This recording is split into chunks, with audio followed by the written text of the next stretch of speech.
Hoje Deus vai falar ao nosso coração.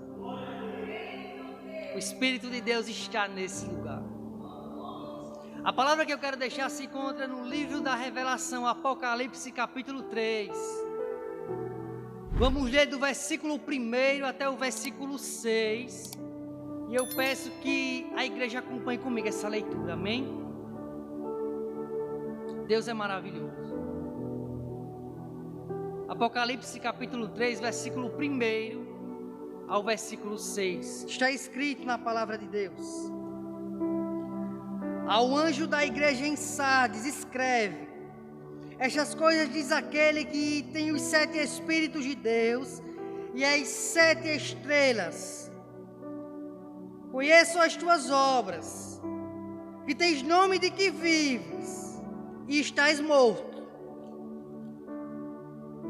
Sê vigilante e consolida o resto que estava para morrer, porque não tenho achado íntegras as tuas obras na presença do meu Deus. Lembra-te, pois, do que tens recebido e ouvido, guarda-o e arrepende-te. Porquanto se não vigiares, virei como um ladrão, e não conhecerás de modo algum em que hora virei contra ti. Tens contudo em Sardes umas poucas pessoas que não contaminaram as suas vestiduras, e andarão de branco junto comigo, pois são dignas. O vencedor será assim vestido de vestiduras brancas, e de modo nenhum apagarei o seu nome do livro da vida. Pelo contrário, confessarei o seu nome diante de meu Pai e diante dos anjos. Quem tem ouvidos, ouça o que o Espírito diz às igrejas. Quero usar como tema nessa noite o perigo de viver uma vida de aparência. Vamos orar em nome de Jesus. Maravilhoso Deus e eterno Pai, eu quero te glorificar nessa noite, Pai. E eu quero te render graças, Senhor, neste momento. Sou dependente de Ti nessa noite, Senhor. E eu quero te pedir, Pai, em nome de Jesus, no nome que está acima de todo nome, fala conosco com poder e autoridade, Deus.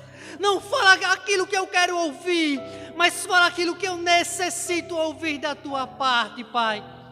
Me conduz nessa mensagem, Senhor, e que eu venha diminuir, e que apenas o Teu nome apareça. Desde já eu te agradeço, crendo que o Senhor está neste lugar e vai tratar com a minha vida e com a igreja de Cristo. Em nome de Jesus. Amém. Podem sentar, irmãos. Irmãos, para que a gente possa compreender os versículos que eu acabei de pronunciar, a gente precisa, em primeiro lugar, entender o contexto dessa história. No ano 81 depois de Cristo, assume o Império de Roma Domiciano. E esse homem era perverso. Esse homem era cruel. Os estudiosos chamam ele de Segundo Nero, porque ele se assemelhava muito em sua perversidade. Quando esse homem assume um governo, a igreja de Cristo ela estava sofrendo uma grande perseguição. Os cristãos eram jogados das arenas para serem mortos pelas feras. Quando não morriam assim, eles eram crucificados.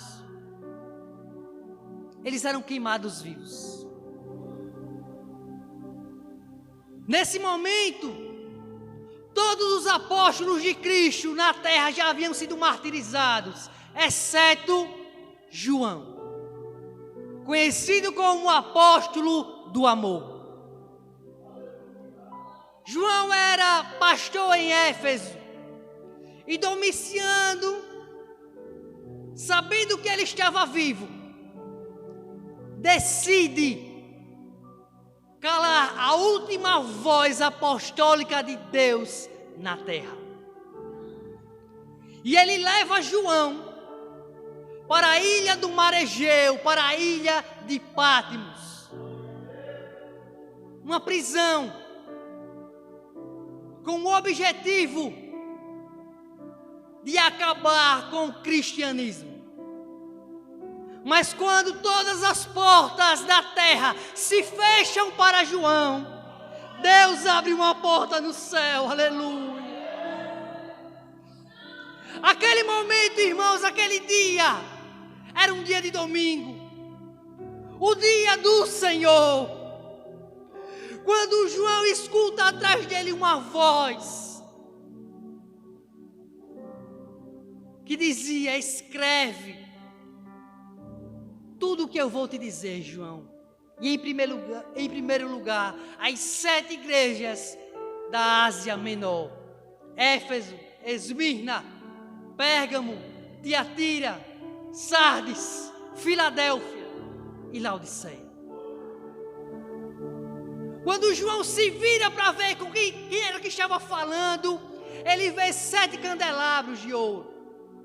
E no meio desse candelabro, ele vê Jesus. Mas o Cristo que João vê não é o Cristo do pretório romano. Não é o Cristo que sofreu, que estava coberto por sangue, não. O Cristo que João vê é o Cristo glorificado, aleluia. Seus cabelos são brancos como a lã, seus olhos são como chamas de fogo, sua voz como o som de muitas águas. De sua boca saía uma espada de 2 fios. Seus pés reluziam como metal. E carregava em sua mão direita 7 estrelas. Quando João vê, irmãos, aquela cena, quando ele vê o Cristo, ele cai como morto. E naquele momento Jesus estende a sua mão direita para João e diz: não temas, João. Eu sou o Alfa, eu sou o Ômega. Eis que estive morto, mas estou vivo pelos séculos dos séculos, aleluia. E tenho as chaves do inferno e da morte. Tudo que você vê, João, escreve. Porque eu não te mostrarei as coisas que talvez aconteçam. Não. Eu te mostrarei as coisas que vão acontecer. Aleluia. E João escreve, irmãos, as 7 igrejas da Ásia Menor. Mas nessa noite, a minha mensagem, a mensagem de Deus, melhor dizendo, vai estar centralizada na igreja de Sardes. Essa igreja, irmãos, ela tinha boa reputação. As pessoas aplaudiam de pé essa igreja.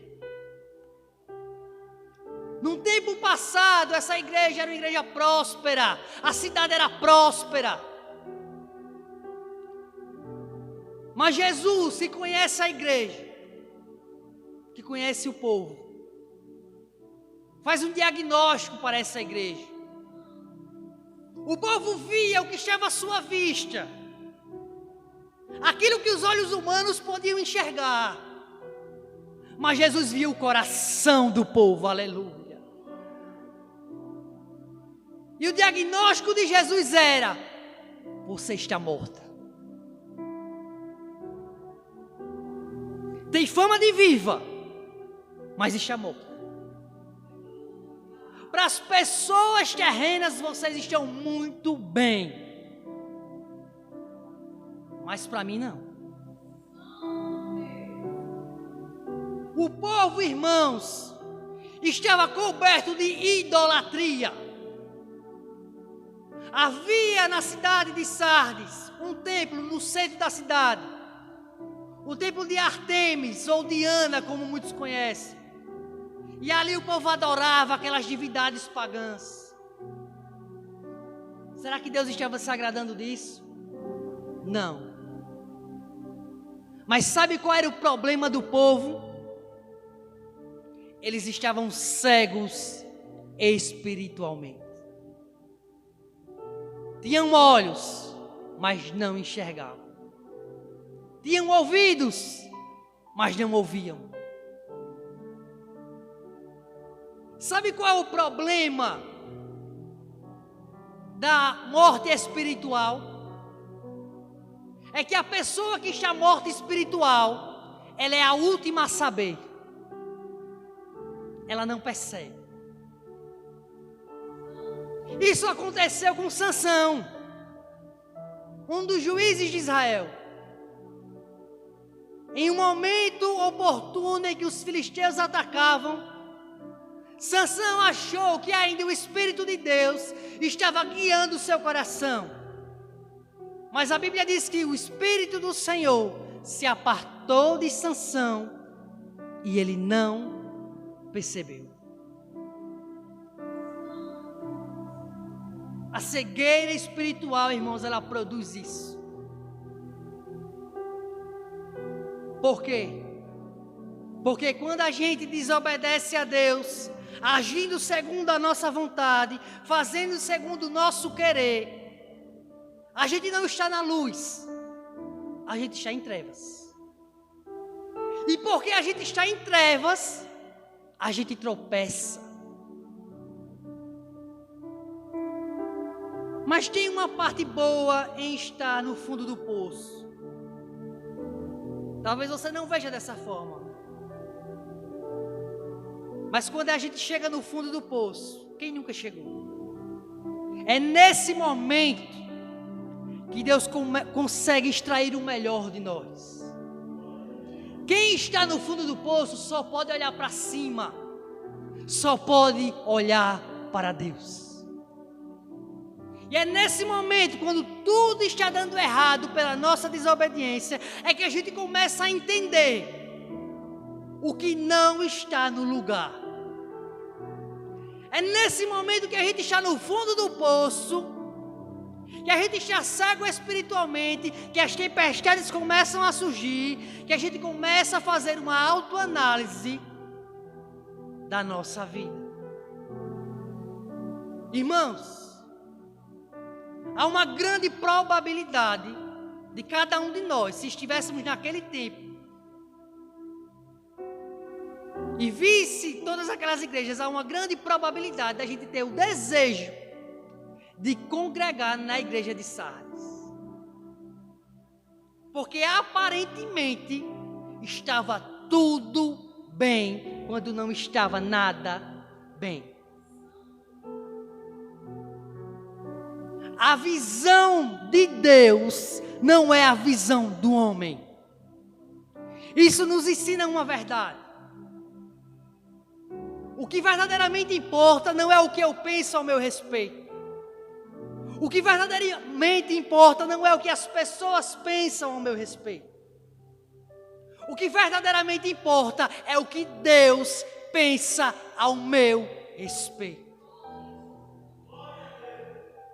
Porque o diagnóstico de Deus é diferente do diagnóstico do homem.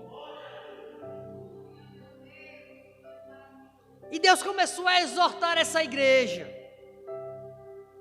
para que eles se lembrassem de tudo que viram e ouviram. E Jesus disse: se arrependam, se voltem para mim. Quando uma pessoa se arrepende, irmãos, verdadeiramente, pode ter certeza, Deus nunca vai desprezar essa pessoa. Deus nunca vai virar as costas para uma pessoa que se arrepende verdadeiramente. Talvez você diga: Jackson, mas o que eu fiz foi aos meus olhos muito imperdoável. Eu não sou digno de Deus. Deus não vai me perdoar.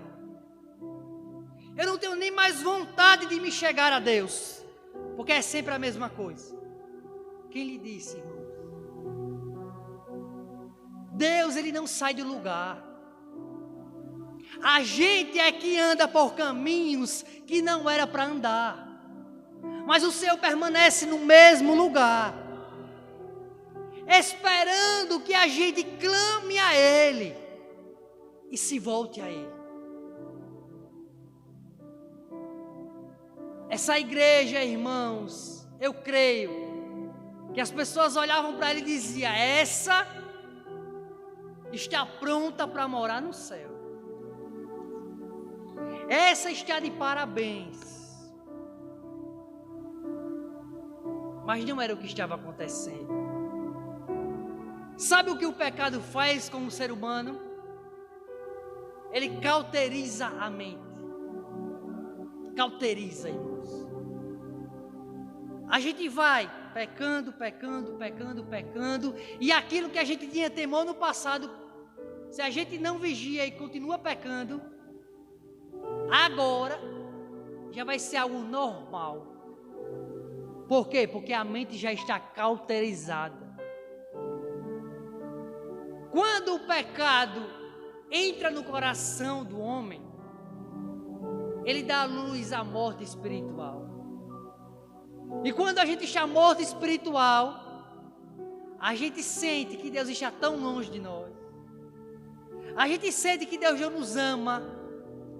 A gente pensa tantas coisas, irmãos, quando na verdade esses pensamentos é o que o diabo quer que você acredite.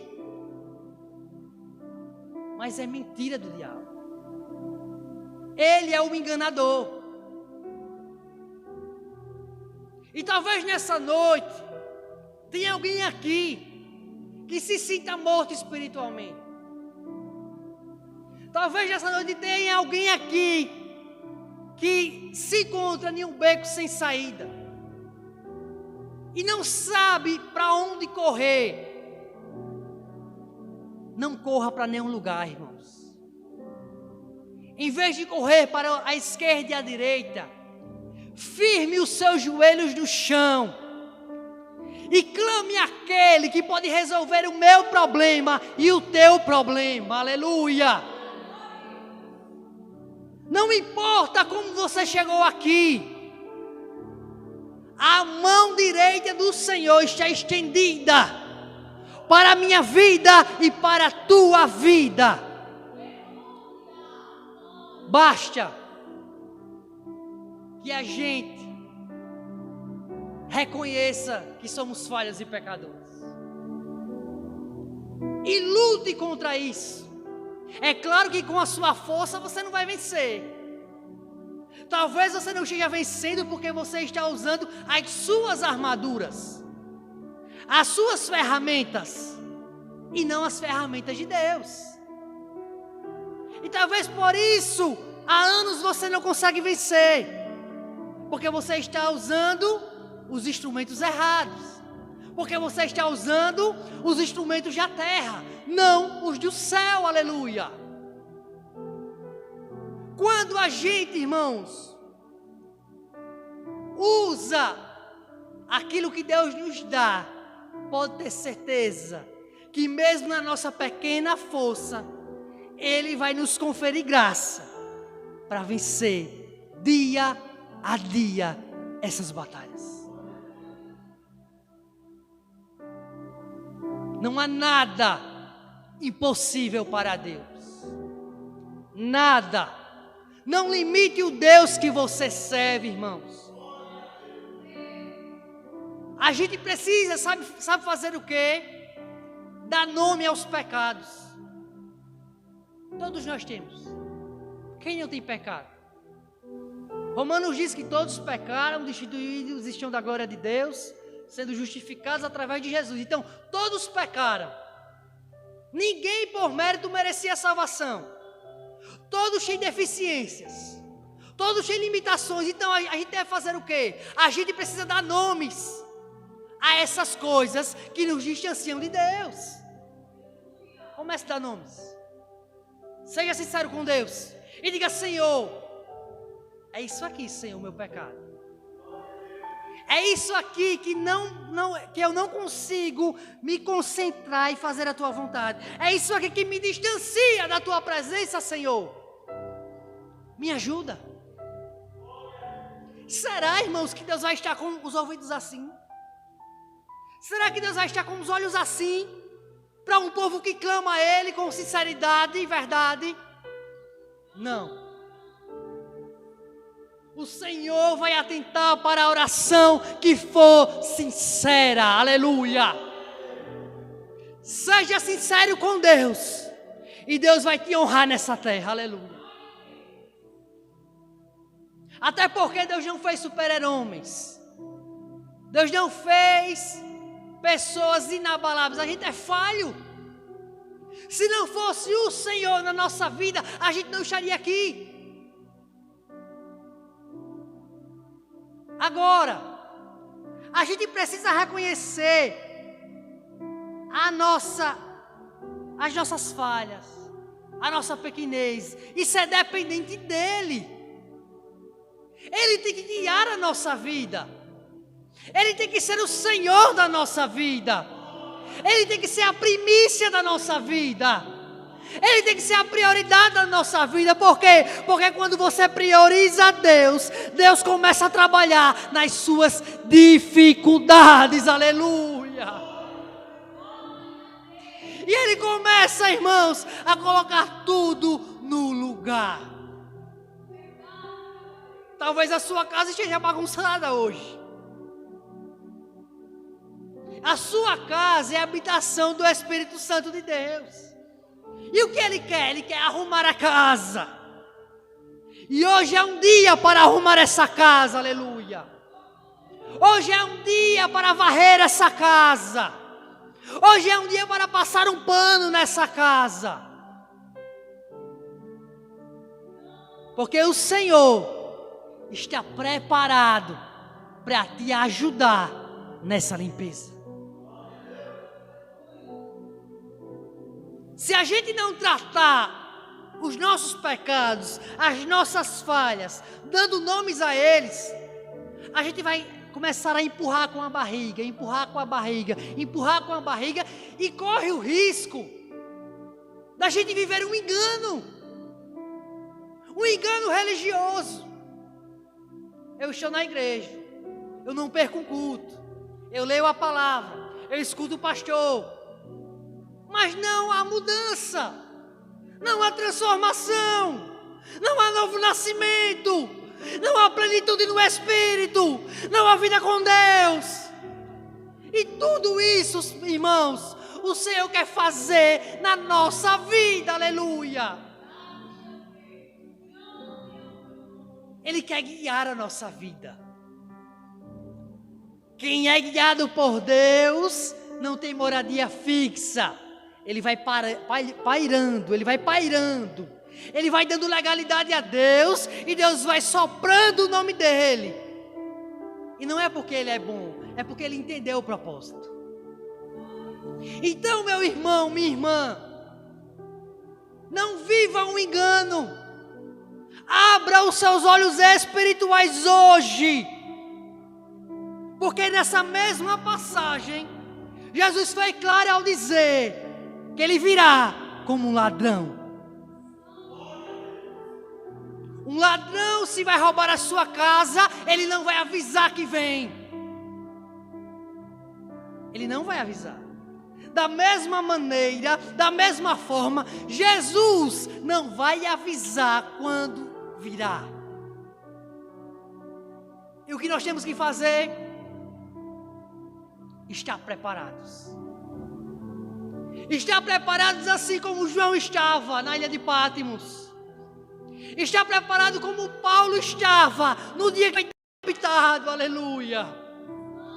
Estar preparado como Pedro, que mesmo não tendo um início bom, foi transformado por Deus.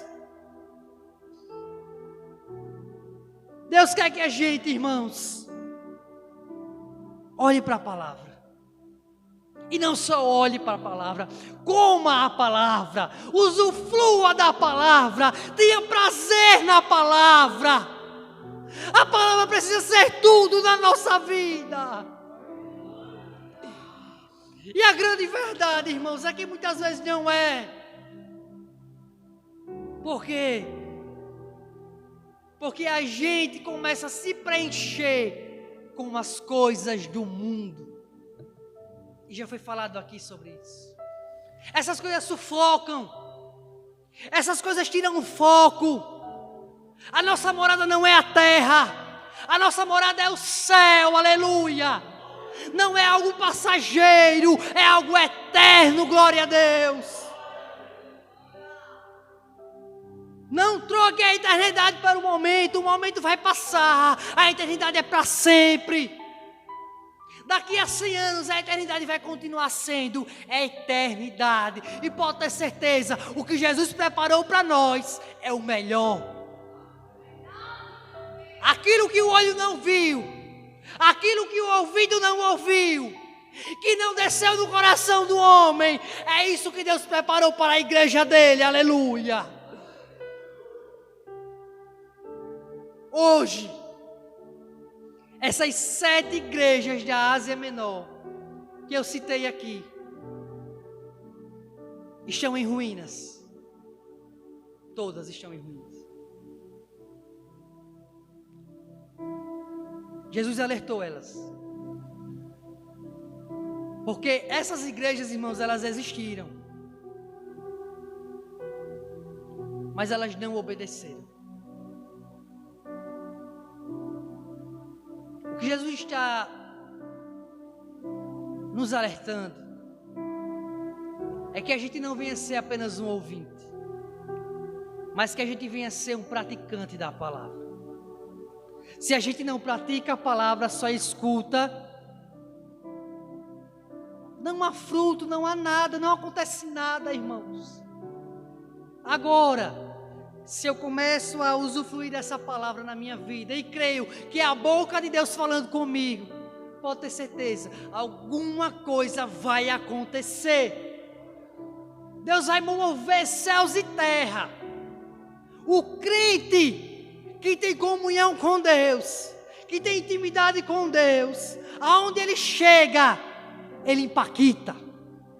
Ele muda o ambiente, e não é por mérito dele, é o Deus que está na vida dele, glória a Deus. Que o Senhor nessa noite nos ajude, que o Senhor abra os nossos olhos espirituais, para que a gente não venha ser um ouvinte, mas para que a gente venha ser um praticante da palavra. E o meu desejo nessa noite é que o Senhor abra os nossos olhos, abra os nossos ouvidos, Pai, para que a gente venha, Senhor, usufruir da Tua palavra, porque a Tua palavra é vida para aqueles que estão mortos no pecado.